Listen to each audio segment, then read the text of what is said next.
Hello, আসসালামু আলাইকুম। সুপ্রিয় 18তম শিক্ষক নিবন্ধন পরীক্ষার্থী ভাই ও বোনেরা, আশা করি আপনারা ভালো আছেন। আজ আমরা 18তম শিক্ষক নিবন্ধন পরীক্ষায় যে অলরেডি আসলে আপনারা রিটেন পরীক্ষা দিয়েছেন, সামনে রিটেন রেজাল্ট হবে সেপ্টেম্বরের শেষের দিক আশা করা যাচ্ছে। এরপর ভাইবা প্রিপারেশন নিতে হবে। আসলে আপনারা ভাইবা প্রিপারেশন যেভাবে নেবেন সেই তথ্যগুলো আজকে আপনাদের কাছে শেয়ার করা হবে। সো চলুন আমরা আমাদের মূল বিষয়ে চলে যাই। এখানে বলছে ভাইবা প্রিপারেশন যেভাবে নেবেন, ভাইবা নিয়ে বিস্তারিত আলোচনা। ভাইবা নিয়ে কোনো টেনশন করার প্রয়োজন নেই।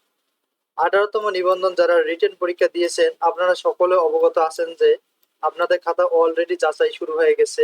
15 সেপ্টেম্বরের মধ্যে শিক্ষকদের খাতার যাবতীয় কার্য শেষ করতে বলেছে।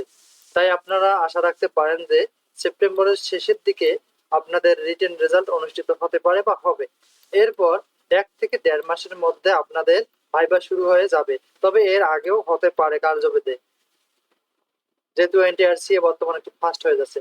18তমতে যারা রিটেন পরীক্ষা দিয়েছেন এবং পরীক্ষা ভালো দিয়েছেন, তারা চাইলে এখন থেকে ভাইবা প্রস্তুতি নিতে পারেন।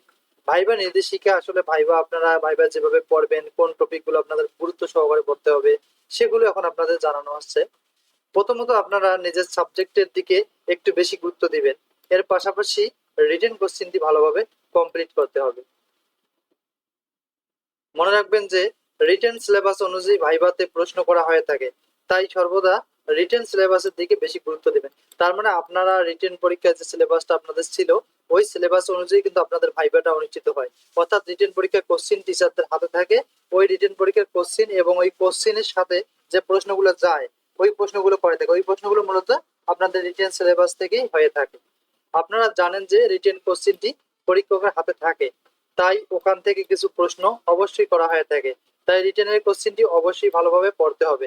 এরপর আপনাদের নিজের জেলা, মুক্তিযুদ্ধ, সংবিধান, কয়েকজন বিখ্যাত কবি সাহিত্যিক সম্পর্কে ধারণা নিতে হবে মোটামুটি।